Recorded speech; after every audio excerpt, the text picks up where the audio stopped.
Bonjour à tous, soyez richement bénis dans le nom du Seigneur, votre frère Héribert de Nez.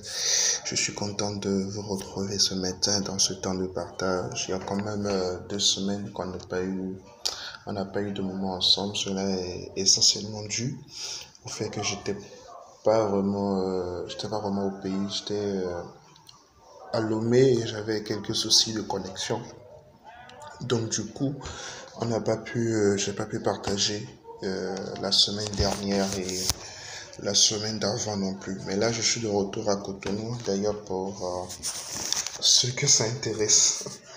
Non, mais gloire à Dieu pour ces 4 semaines de mission, 4 semaines de témoignage, 4 semaines où vraiment j'ai vu la gloire de Dieu, le miraculeux à un certain niveau. Et je bénis Dieu pour cela et je bénis également Dieu pour toutes ces personnes qui, de manière spontanée, sont de véritables piliers et qui me permettent d'aller dans d'autres contrées, d'aller de lieu en lieu pour apporter la parole. Vous savez, la Bible dit dans Luc chapitre 8 que des femmes, des personnes replacées assistaient Jésus par leurs biens. D'accord? Même Jésus a eu besoin que quelqu'un l'assiste par ses biens. Donc ce n'est pas nous autres qui allons faire l'exception. Alors bref, c'est pas mon message de ce matin. Ce matin, j'aimerais partager sur un thème que j'ai intitulé « Une stratégie redoutable du diable » ou encore « Une stratégie redoutable de l'ennemi » si vous voulez. Mais avant cela, permettez que nous crions.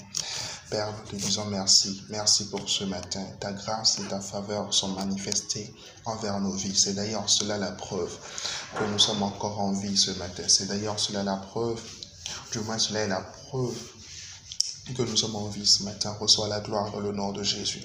Merci Père, car le frère qui m'écoute, la sœur qui m'écoute ce matin, son cœur est disposé afin de te recevoir, afin de recevoir ta parole au nom de Jésus. Amen. 2 Rois au chapitre 6, à partir du verset 24. 2 Rois au chapitre 6, à partir du verset 24, jusqu'au verset 31. Ensemble, lisons. Après cela, Ben-Hadad, roi de Syrie, ayant rassemblé toute son armée, monta et assiégea Samarie. J'aimerais que vous reteniez correctement ce verset, qui est d'ailleurs la clé de mon message. 2 Rois 6, verset 24. Après cela, Ben-Hadad, roi de Syrie, ayant rassemblé toute son armée, monta et assiégea Samarie. Il y eut une grande famine dans Samarie et ils la serrèrent tellement qu'une tête d'âne, valait 80 cycles d'argent et le quart d'un câble de fiente de pigeon, 5 cycles d'argent. Le verset 26, et comme le roi passait sur la muraille, une femme lui cria, « Sauve-moi, ô roi, mon Seigneur. » Il répondit, « Si l'Éternel ne te sauve, avec quoi te sauverai-je? Avec le produit de l'air du pressoir. » Et le roi lui répondit ensuite, « Qu'as-tu » Et cette femme qui répond ensuite au roi, elle répondit, cette femme m'a dit, « Donne ton fils, nous le mangerons aujourd'hui et demain nous mangerons mon fils. Nous avons fait cuire mon fils et nous l'avons mangé. Et le jour suivant, je lui ai dit, donne ton fils et nous le mangerons. » Mais elle a caché son fils. Lorsque le roi entendit les paroles de cette femme, il déchira ses vêtements en passant sur la muraille. Et le peuple vit qu'il avait en dedans un sac sur son corps. Verset 31, le roi dit que Dieu me punisse dans toute sa rigueur si la tête d'Élisée, fils de Shaphat, reste aujourd'hui sur lui. Alors, je vais faire un parallélisme avec ce passage. Regardez ce qui se passe au verset 24. La Bible dit que le roi de Syrie assiégea la Samarie. Assiéger en fait un territoire, dans les termes militaires, ça veut dire en fait entourer ce territoire. Ça veut dire prendre possession, presser, obséder, entourer un lieu en menaçant de l'envahir. Donc en gros, le peuple de Samarie n'était pas vaincus. Le peuple de Samarie n'était pas combattu. Ils étaient simplement assiégés. Ils étaient simplement entourés. Et qu'est-ce qui se passe lorsque ce peuple est entouré? La Bible dit qu'une grande famine sévissait dans cette nation. Une grande famine a commencé par sévir dans cette nation. Pourquoi? Parce qu'ils n'arrivaient plus à vendre ce qu'ils produisaient et ils n'arrivaient plus également à acheter des autres. Et en économie internationale, on dit qu'un pays qui n'a pas d'échange avec les autres, ce pays ne peut pas évoluer. C'est d'ailleurs pour cela qu'on parle d'importation et d'exportation. Mon point, en fait, c'est quoi? Une stratégie du diable, une stratégie de l'ennemi dans ces temps de la fin, c'est justement d'assiéger la vie des chrétiens. C'est d'entourer la vie des chrétiens. C'est d'étouffer la vie des chrétiens, d'étouffer une vie spirituelle. Vous voyez, la famine monte, la famine monte, la famine monte, au point où les utilitaires de base, la Bible parle ici de l'huile, la Bible parle ici de la tête d'âne qui représente en fait la viande, qui représente la nourriture. La Bible parle de ces choses pour montrer à quel point est-ce que c'était devenu difficile pour le pays de survivre, au point où les hommes ont commencé par manger leurs enfants les uns des autres, les femmes ont commencé à manger leurs enfants les uns des autres. Mon point ce matin, en fait, c'est quoi? Vous savez, lorsque l'ennemi assiège une vie, c'est une stratégie redoutable de l'ennemi. L'assiègement est une stratégie redoutable de l'ennemi. Il ne te fait pas du mal. Il ne touche pas forcément à ton travail premièrement. Il ne touche pas forcément à ta famille, mais il commence à toucher à ta vie de prière. Il commence à t'empêcher d'avoir une communion avec le ciel, d'avoir une communion avec Dieu.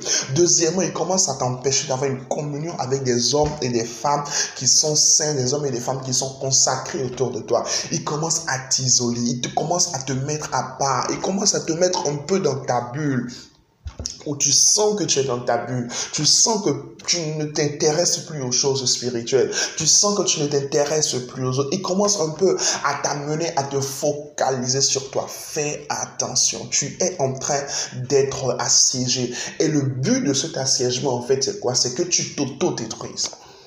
Tu t'auto-détruis. Satan sait qu'il a très peu de pouvoir sur la vie des enfants de Dieu aujourd'hui. Autrefois, il agissait par les malédictions générationnelles, qui étaient en réalité des voies de sang, des voies légales par lesquelles Satan agissait dans les vies. Mais aujourd'hui, il sait que beaucoup de ces malédictions sont détruites.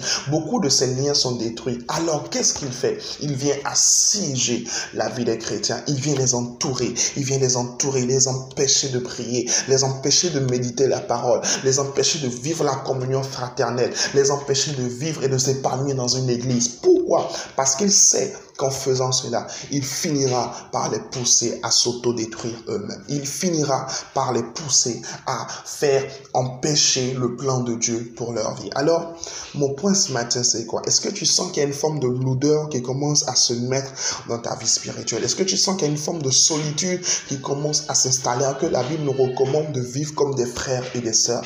Réveille-toi. Tu es en train d'être entouré.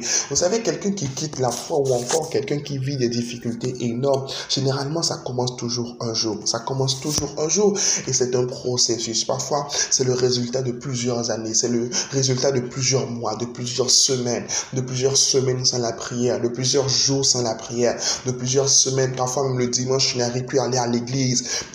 Les cultes d'inter-semaine, tu sens que tu es assiégé. Il y a beaucoup de travail. Il y a de la pression autour de toi. C'est de l'assiégement. Réveille-toi. Réveille-toi, réveille-toi. Les choses deviennent de plus en plus difficiles, mais tu as l'impression de vouloir te débattre, de toi-même, de vouloir te débattre de toi-même. Alors aujourd'hui, réveille-toi, réveille-toi, réveille-toi de ton sommeil. Tu es en train d'être assiégé et c'est une stratégie du diable. Écoutez-moi, je vais finir en vous disant ceci. Satan est très patient. Il est très patient. Il peut vouloir vous faire tomber en 2020 et commencer déjà à vous préparer depuis 2018 aujourd'hui.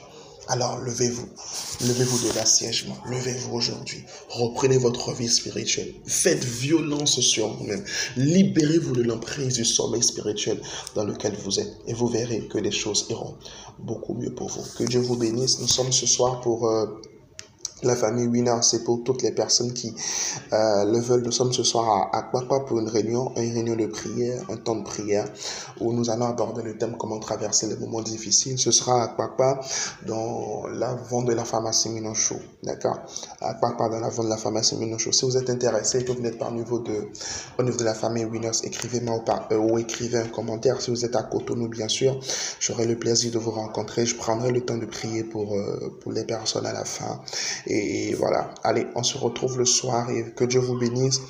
Ouvrez vos yeux et si vous sentez qu'il y a une forme d'assiègement dans votre vie aujourd'hui, levez-vous, faites violence sur vous-même et libérez-vous de l'emprise de l'ennemi et de ses démons. Soyez bénis et très très bonne semaine en sa présence.